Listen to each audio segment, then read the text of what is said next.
And welcome to Betting with Benny and Tino here at FTN Bets on the FTN Network. Thursday show here today, so we're going to go over our teaser picks for Week 11. We're in Week 11 already. Oh, my God. And then after we talk about our teaser picks, we'll do what we normally do on Thursday. We'll get into Thursday Night Football, talk about the game a little bit, then talk about who we like as our favorite prop plays for the evening. So before I do that, let me bring in my esteemed co-host and producer extraordinaire, Steven Tino Rodriguez. What's going on, my dude? I'm doing good. It's going, similar to last week, but like we alluded to before the show when we were just talking, we dodged some bullets before coming on the last couple of weeks with no show and some rough gambling weeks, and the gambling universe brought us back down to earth and showed everyone how difficult it is to bet, and how crazy the NFL season has been so far through 11 weeks. I mean, I don't think the 11 weeks have been crazy, but the last month has been just all over the place, really hard to predict. A lot of dogs, a lot of unders. And yeah, we had some winners, we had some losers. We'll update everyone on the teasers and the props later in the show, but we had some hits. We're staying afloat. It could have been worse, Benny. It could always be worse. True. It could always be worse, which is very true. You said a lot of stuff in there, so let me take a couple of these things from the top and we'll kind of move from there. Before we go into there, I just want to let everybody know you can get over to FTN Bets right now.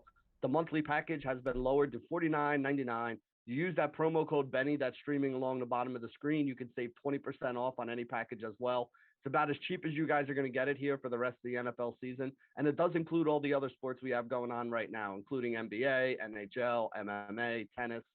Everything that we offer over at FTN Bets. This is one of the best prices. So get one for you, give one to somebody for Christmas as well while you're out there. This way you guys could all be get yourselves in the game and make some money out there, which is the idea here. Yep. But yeah, I mean, you mentioned it last week. You mentioned it this week. The Thursday night game, I'm still dumbfounded that the Ravens found a way to lose to the Miami Dolphins in that game. They played about as bad as I've seen them play all season. And we said I didn't want to lay the 7.5 that the Ravens were at because the Ravens don't win games by 7.5. The Ravens win games ugly by like a field goal at the end of the game or something like that. So I thought teasing it down to 1.5 would make it safe. And that wasn't even close. I think they lost, 22-10 or something like that? Yeah, and whenever it seems too easy, it's just never easy. True. Gambling's never easy. Even teasers. And that's the thing. Coming into this, and I learned this kind of through you, when you think of a teaser, it's like, well, I'm adding 6 points one way or another. This, it can't be too hard, right? I mean, we're lowering the lines. We're getting lower than minus 110, whatever it is. We're bringing these numbers down to minus, 250, 300 sometimes. These should be locks, and that's just not how it works. That's not how gambling works. So, yeah, that game wasn't even close, too. That's the thing. That was in doubt from snap one, play one. I mean, really ugly Thursday night game, but I think we have a better one today. I think today, as kind of wishy-washy as it is, a Super Bowl rematch, and it can't be worse. It just can't be worse than last week. It'll be hard to. Well, before we get into tonight's game, let's do the recap of the teasers from last week. If you want to throw up the graphic and kind of go over the records for everybody, we'll talk about our teasers for this week, and then we'll get into tonight's game. So let's start there. Yeah. So as the people could see right here, so overall our picks are doing pretty well. Brutal last week. I was able to get the Cowboys in there. I think you had the Raiders in yours along with the Ravens, which just was another game, not really. Hey, if you're going to lose, you might as well lose them all, right? Hey, listen, some people say it's more impressive to go, 0-for than actually going undefeated. So you're 13-5 overall. I'm 16-7. You're 4-4 though. You're doing better than me. 3-5 over here on teaser. So I will be playing only a 2-leg teaser this week. I'm gonna take your advice. I need to get in the win column. 2 losing weeks in a row. It's been a struggle. But you know what? There's a light at the end of the tunnel. 11 weeks in. We still got 7 weeks to recover here. I guess technically 8 weeks to recover if we count this week. So onward and upward, Benny. I feel good about it.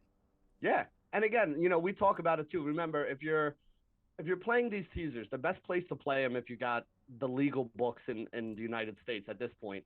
DraftKings offers minus 120 on all 2-leg teasers, and I think BetMGM is the other one that offers minus 120. Some of the other sites will just basically take whatever the whatever the alternate line is for that game minus the 6 points or plus the 6 points, whichever direction you go, and they just parlay the alternate lines together. So a lot of times that comes out to like minus 130 ish, minus 129, somewhere around there in that range. So you're better off playing these over on DraftKings and BetMGM and the legal books. Now, obviously, if you can get some of the offshores, there are places where you could get these at minus 110. But we don't really talk about that on the show because that's not really legal in the United States anymore. But if you're listening to us in like Curacao or somewhere else like that where you have access to, some of those books, that is probably the best place for you guys to get them down. So even though I am 4-4 on the year here, I need to win this week in order to get me back to even. And here's what I'm going with. I am sticking with the Thursday night game tonight. I'm starting with the New England Patriots here. The Patriots have looked so good the last couple weeks. They basically just relied on the running game, kind of controlling the clock, and the defense kind of shutting people down. Atlanta does not have a very good offense, so I do think that the Patriots are going to be able to shut them down. Right now, the number was 6.5 at DraftKings. I teased it all the way down to 0.5 or whatever. So basically, I just need the Patriots to win here tonight. So I'm starting my teaser off with the Patriots as the first leg. And then for the second leg of my teaser, I actually went to the San Francisco 49ers, who had a big win against the Rams last week. So what I did is they are playing the Jacksonville Jaguars, another very bad team. I got that at, I think it was right at -6. So I teased it down to a pick 'em. So basically my teaser this week is pretty much a money line parlay of the New England Patriots and the San Francisco 49ers, needing both of those teams to win. Hopefully the Patriots can take care of business for me tonight. This way I go into the weekend knowing that all I need is the San Francisco 49ers to basically win that game. And I'm kind of sitting on, it's basically like you're sitting on a bet of the San Francisco 49ers to win on the money line at -120, which is a much better price than you can get them on the money line at any site right now. So my teaser for this week, Patriots -0.5, San Francisco 49ers teased down to even money pick 'em. I think that's a winner. I think both of those are going to get there, and that's going to get me back to profitable overall on the season on my teaser legs. What are you looking at tonight for your teasers? So I like it. I like it a lot. Now, the problem is I also can't bet the Thursday night game. I've been good not doing that to begin with, but I got to keep the ticket alive just in case. Now, that's not to say we're not confident. I'm just saying things happen. So just in case, I will not be in the Thursday night game today. So here's what we're looking at here. I feel really good about this. We have the Cowboys plus 8.5 here on the road against Kansas City, who just do not cover football games. We've known this all year. We've ignored it for a little bit. We've stayed away from them forever, and they are resurging. The Chiefs look back. I think there's some really good value on them in the futures market. Wherever you can get them, I think for the division they're favored, maybe like -110 on DraftKings. So not there, but in terms of playoffs and winning the AFC, so on and so forth, I think you can get in on them now. They are in first place of the West. But the Cowboys, man, after a real big dud, kind of just laid the woodwork on the Atlanta Falcons last week, who are playing tonight, and I think they're kind of still in the daze for that, so we'll see how the Falcons recover tonight. But, I mean, that game was just a beatdown, and so they're getting over a touchdown in a game that should be competitive against a team who does not cover in the Chiefs. I like the Cowboys' defense in this matchup.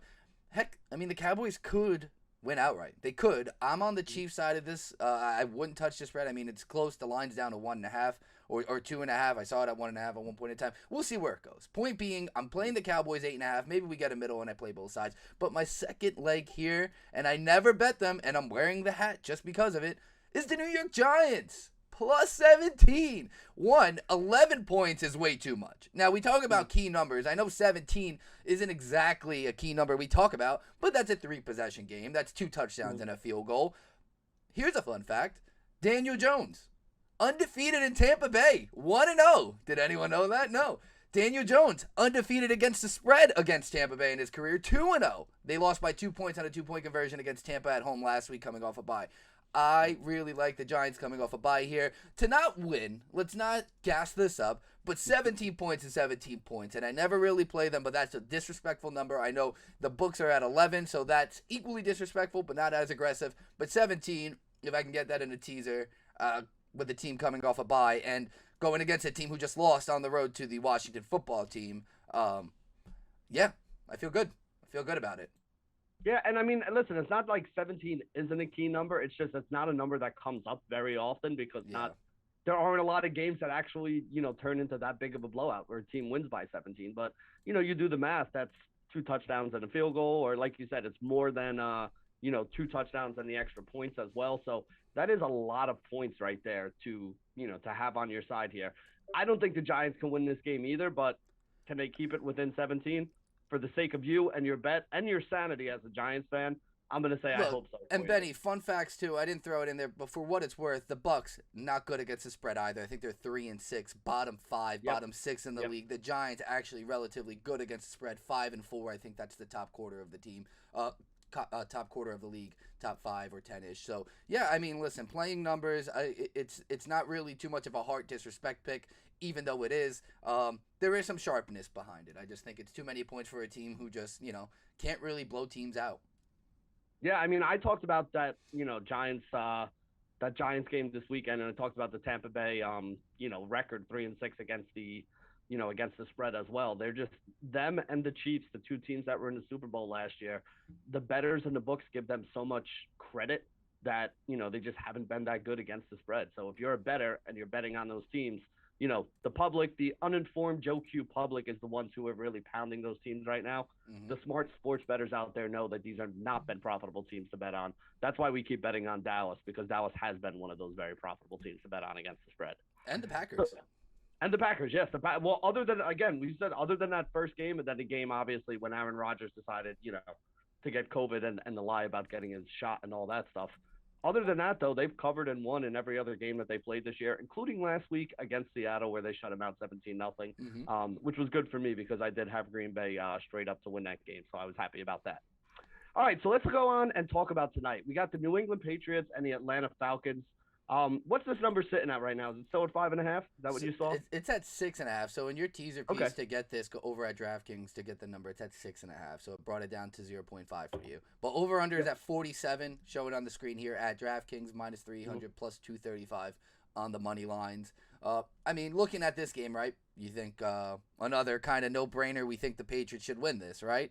I mean, that's the thing. I know we're going to come in here and feel like the Patriots are going to win, so I'm trying to take a step back here and look in a scenario where the home team could kind of keep this close. Is it possible? Well, I mean, it's possible, but here's the deal. It's like I feel the same way about this game as I did about Baltimore last week, and I know that's not going to make people happy to hear that, right? But, when you talk about variance, this is what you talk about, right? Like if you had to make the same bet over and over again 100 times, you're making that bet because you think it's going to win more than 50, 52%, depending on what the odds are. At minus 110, you need it to be what? Like, you need to win 53 out of 100 in order to be profitable. And that's the thing. Is like, if I got the same situation, which is basically what I looked at here, as the same situation as last week. You have a team that I think is pretty strong in the Patriots, just like we thought the Ravens were pretty strong last week, going up a team that I think is pretty weak in the Atlanta Falcons, just like I thought Miami was weak last week. I have Miami and Atlanta both in like the bottom 8, I think, in the power rankings overall. So these are teams that most teams should beat, right? So this is a bet that even though it bit me in the butt last week, I'm willing to make again, and I'll be willing to make again next week, and I'll be willing to make again the week after that. You can't get gun shy because you made what you thought was a good bet, which is what I thought the Ravens were last week, and it didn't work out. Because you know what? If everything worked out perfectly, then it wouldn't be gambling. It would just be going to the ATM and taking out money. But when you get put in these same situations over and over again, you can't let what happened last week, which in my opinion was more of the fluky outcome. And I think a lot of people would agree with that. The Ravens losing that game to Miami by almost 2 touchdowns is kind of a fluky outcome that you would think is like a bottom 25% outcome that would happen if they played that game 100 times. So when you get that same situation again, you got to go right back to the well on it. So that's why I have no problem going back to the well. I think everybody kind of has the same idea of how this game is going to turn out tonight. The Patriots are going to pound the run. They're going to play good defense. The Atlanta Falcons do not have a good defense, so the Patriots are going to be able to run all over them. When they have to pass to get first downs, they will, and they'll, pick up a bunch of those. Atlanta's going to have trouble moving the ball. They still don't have Calvin Ridley in there, so other than Pitts, they really don't have a lot in that pass-catching core.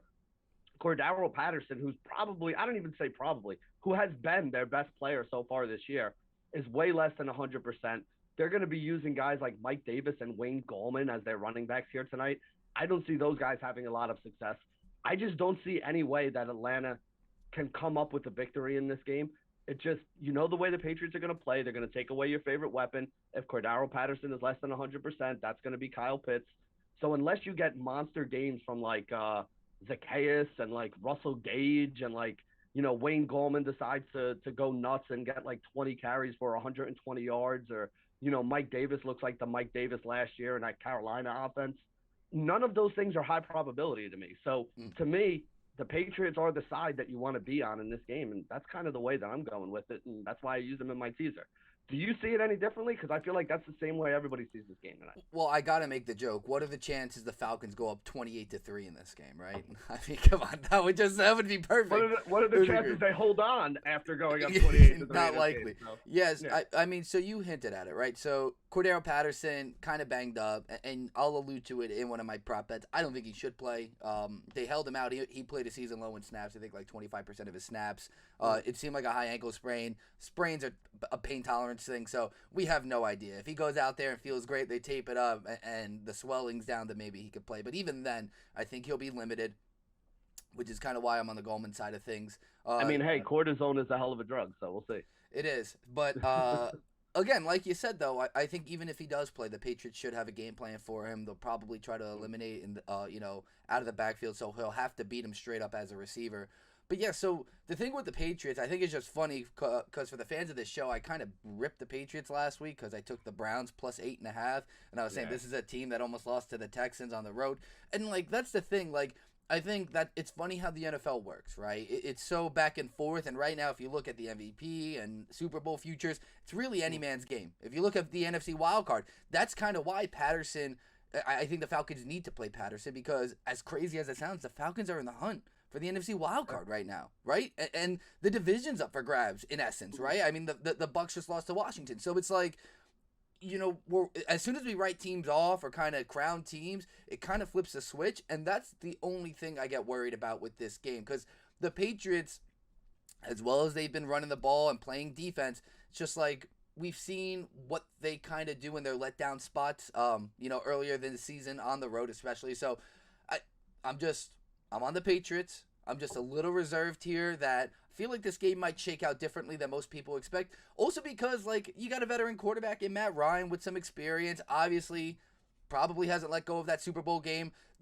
Me leading into this, I kind of see, as crazy as it sounds, the over getting there. I know it's a little weird. Everything this season has been away teams and unders. I'm waiting for a weird over game, and I'm not going to say that's a best bet. It won't be on my ticket, but the more I've looked at this game and seeing how weird things could shape out and how weird things have shaped out over the last couple of Thursdays, I think a likely scenario is the over at 47 to get there because I don't think it's that crazy. Again, 28-21 gets you there easy, and it's not too much. The Falcons could score 3 on some weird stuff, and the Patriots are more than capable of scoring 4. And I think the defense will play a factor, maybe get one on the defensive side of the ball. But yeah, so I'm just trying to pick this game for the people at home. I'm trying to add some method behind this because I feel like last week it was a set and forget no-brainer on the Ravens, and then we were just like, how did we not see this? So, we could have kind of seen the Dolphins. I do think the Falcons are really, really in a bad spot here. But, hey, you know what? We've seen crazier things happen, obviously. So. Well, I mean, I also think there's a lot of recency bias with this game, right? We just watched the New England Patriots just bludgeon a Cleveland Browns team that a lot of people thought was pretty good. So in the back of everyone's minds, they're like, man, the Patriots are a really good football team. And then we also just saw the Dallas Cowboys absolutely bludgeon the Atlanta Falcons. So in the back of everybody's minds, they're like, man, the Atlanta Falcons suck.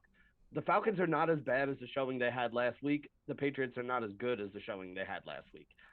But the number is basically priced on the most recent thing that happened, which is what everybody's looking at. So I actually said I thought the Patriots were probably a little bit too high of a number here tonight, so that's why I didn't want to take them straight up.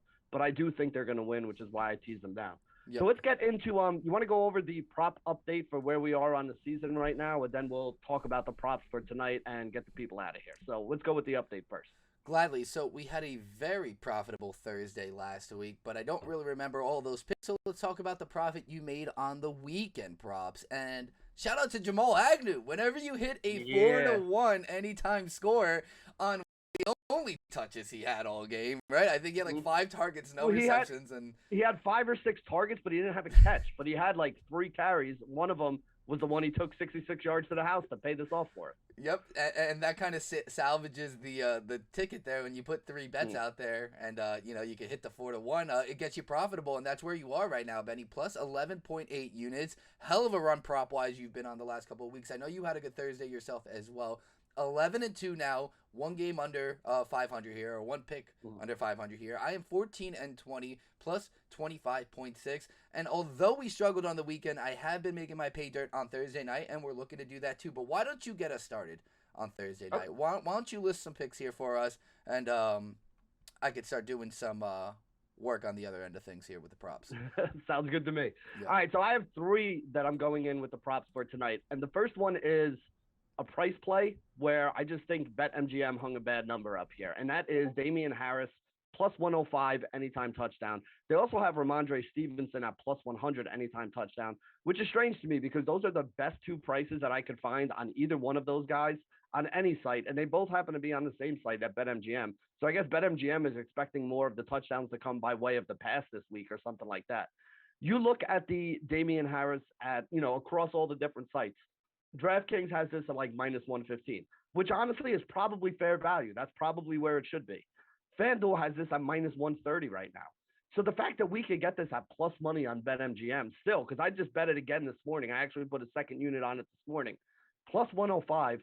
He's off the injury report. He's going to play. He's over the concussion that kept him out last week. Am I a little nervous that the Patriots are going to do what they do with, multiple running backs having some touches? The Patriots always do that with multiple running backs getting touches, so I'm not too worried about it. Damien Harris is a guy who is probably going to be the main back for them this week. Even if he's not the main back, at worst, it's going to be 50-50. And honestly, I wouldn't put it by both him and Stevenson to get into the end zone this week, but I didn't want to play them both. I think Harris is still the better chance to get into the end zone. The fact that I could get this at plus 105, I thought was just an absolute steal. So get over to BetMGM right now. By far the best number out there in the market. Plus 105, anytime touchdown, Damien Harris. That's my first bet. My second bet is going to go along the lines of the same thing with Damien Harris here. Mac Jones in the last 2 weeks has failed to throw for over 200 yards because they haven't needed him to. And if this game kind of goes the way most people are expecting, they won't need him to throw for a lot in this game either. 5 of the last 6 games, he's thrown for 231 yards or less. The number right now in the market is 252.5. At FanDuel at minus 110 was the best number that we saw out there. So that was the one that I put in for the show. I actually played this. Anybody who read the Thursday Night Football article over on FTN Bets yesterday, we were able to get this yesterday at 254.5 at minus 110 over on DraftKings. It dropped 3 yards already today. It's down to 251. And it's juiced up from minus 110, and I think it's either minus 115 or minus 120. So my second play of the day is going to be Mac Jones under on his passing yards, which is 252 on FanDuel. Now, I need to correct it. Although we edited these 16 times before the show, somehow I still slid in over 251.5 here. No, do not play the over. Do not play the over. I will try to get this correct slide up. I might have clicked the wrong graphic. I'm looking at it. I'm like, I feel good about this. I think we finally edited it right. It's not the over. It is the under. I have to get my hand up here. I thought I had it right, but I do not. All right. So don't listen to the graphic. Pay no attention to the graphic on the screen. The under is the way you want to play Mac Jones tonight. Like I said, under 200 yards in each of his last 2 games because they haven't needed him and they've been pounding the run. And now they have all the running backs healthy, so they can pound the run even more in this game, which is what I think they're going to wind up doing. The only game that he did throw for over 231 yards was against the New York Jets, and he had like a 70-yard touchdown pass in that game on a busted coverage. So I'm not expecting that to be the way that things go for him. So I like the under on Mac Jones passing yards this week. Okay, we got the update. We have the update on the board. I knew I made it. I made it. I just clicked the one that we did not delete. So this is the updated one here, under 252.5 at minus 110. Hey, listen, we got to give a shout out. The guy does double duty here. He's the co-host and the producer of the show right now. So you know what? Every once in a while, something's going to slip through, but we still love him anyway, and that's why he's our co-host here. So let me get to my last play of the day, and this one I didn't play straight up. But a lot of people always ask me, especially because every single one of these sites is offering some kind of $20 cash back or free $10 same game parlay. So if you're making a same game parlay here, I think you include the Damien Harris touchdown on it. I think you include the under with Mac Jones passing yards. And then the third thing that I'm including is a Matt Ryan interception this week. So the Patriots defense has 9 interceptions in the last 5 games. They've gotten at least 1 interception in each of the last 5 games. Matt Ryan has thrown multiple interceptions a couple times recently. He's thrown an interception in 3 of his last 4 games, multiple interceptions, and I think 2 of those 3. So, he's been throwing them a lot. They've been getting a lot of those interceptions. The number is not great. I think the best number I saw was like minus 145 on Caesars, and a couple other places. This is up to minus 150 already. So yes, it is kind of crappy odds, but yes, I do think Matt Ryan throws an interception. If you're playing a same game parlay, you usually need to put 3 things on that same game parlay. So for me, I played Damien Harris touchdown. I played the Mac Jones under. And then the third thing I put in there was the Matt Ryan over 0.5 interceptions on a day, or depending on what site you're on, it might just say, will Matt Ryan throw an interception or something like that. But yes, I do like Matt Ryan to throw an interception today. What are you looking at for your Thursday night props? Well, luckily, I did not have to remake mine, so we should be good here. All my numbers should line up. Now, for the record, we do this pre-recorded, so I could have edited this and post edit, but you know what? I want to own up to my mistakes. That's what we do here at FTN, right? We're proud of our winners, but we own up to our losses, and that's what you got to do sometimes. And you know what? We made content around it anyway, so don't worry about it. It doesn't. You know what? Get a middle. Maybe we get a middle in between that 1 yard. Who knows, right? Play them both. Okay, let's get into my props here. We're going to turn the corner. There's a few things I like here, and I guess I'll start with the numbers play. And it's not really a numbers play. It's just something I gravitated to as soon as I saw this game. It's like, okay, Patriots versus Falcons, short week. I want to ride the hot hand. Let me look at Hunter Henry's odds.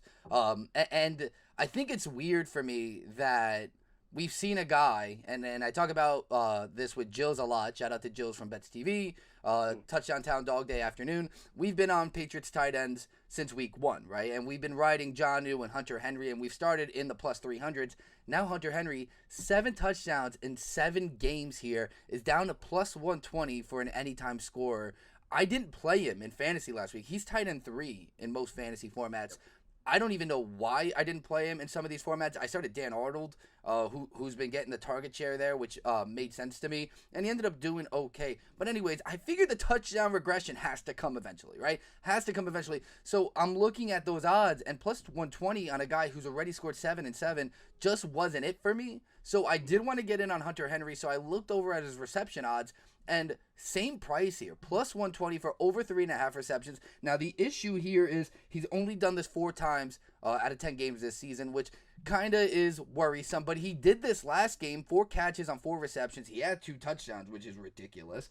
But the thing for me here is that I want to get in on Hunter Henry because I think through the passing game, he's probably the most viable and security blanket option for Mac Jones. I could see them moving the chains with him, and I think 3.5 just isn't too high for a guy who's done it obviously before. So at the same odds for him to score a touchdown as he is to get over this total, I like the plus 120.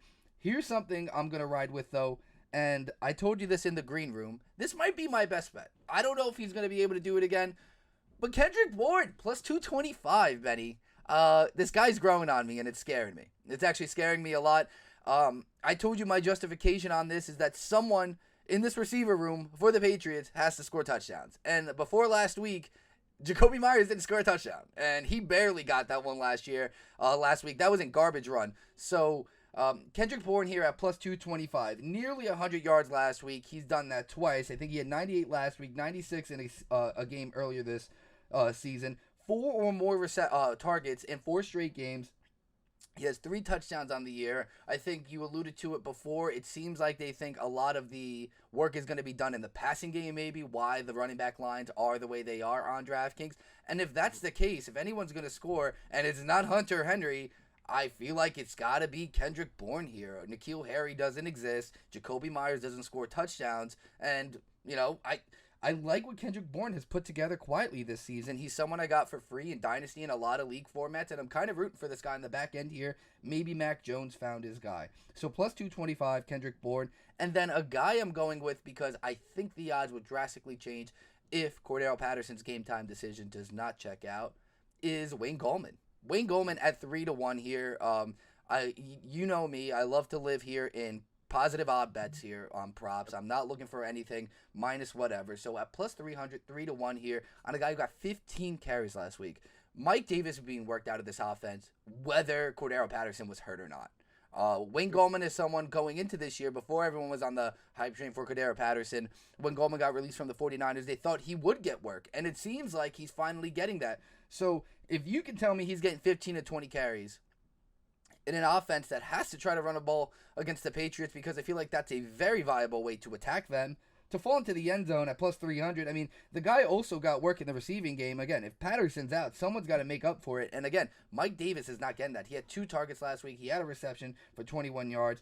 I just think if Gallman's going to be the lead back and he's getting work, the Falcons got to run the ball. I mean, at 3-1, I'm taking the lead horse and hoping he falls into the end zone. So I like the odds on that. So we're going to go Hunter Henry over 3.5 receptions, Wayne Gallman plus 300 anytime scorer, and Kendrick Bourne anytime scorer at plus 225.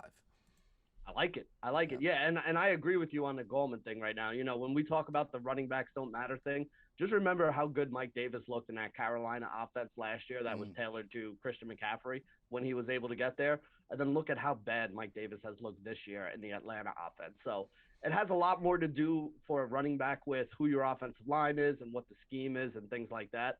But yeah, Mike Davis, I agree with you. They're basically saying, you know what, we made a mistake here and we're already looking to move on from it.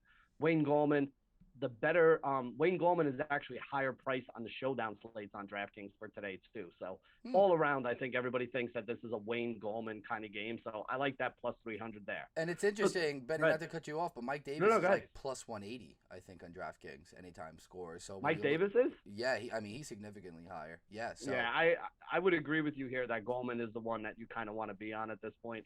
I think they've seen enough of Mike Davis and they're ready to move on from him. Yeah. And speaking of moving on and having enough, that is going to be the end of our show here today. So for Tino, this is Benny wrapping it up for a new episode of Betting with Benny and Tino here on FTN Bets.